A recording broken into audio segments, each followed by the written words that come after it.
Imagine I have a beautiful tree that's filled with oranges.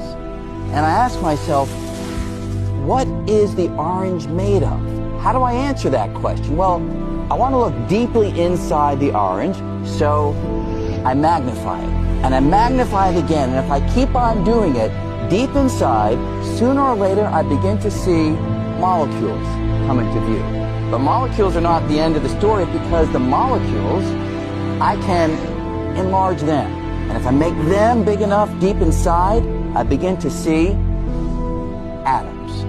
Atoms are not the end of the story, too, because we have electrons zooming around the nucleus, deep inside, mostly empty space in the atom, but deep inside, we see the nucleus. So if I grab that and magnify it, I see that the nucleus is itself made of particles, neutrons and protons. And if I grab one of the neutrons and magnify it, I find yet further particles, little tiny quarks inside. Now that is where the conventional ideas stop. String theory comes along and suggests that inside these particles there is something else. So if I take a little quark and I magnify it, conventional idea says there's nothing inside, but string theory says I'll find a little tiny filament, a little filament of energy, a little string-like filament.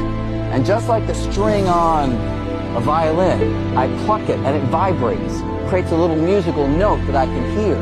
The little strings in string theory, when they vibrate, they don't produce musical notes, they produce the particles themselves. So a quark is nothing but a string vibrating in one pattern.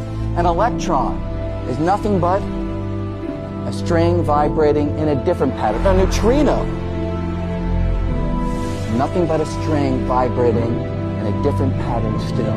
So if I take all of this back together, I have my ordinary orange, and if these ideas are right, they are speculative, but if they are right, deep inside the orange or any other piece of matter, there's nothing but a dancing, vibrating cosmic symphony of strings. That's the basic idea of string theory.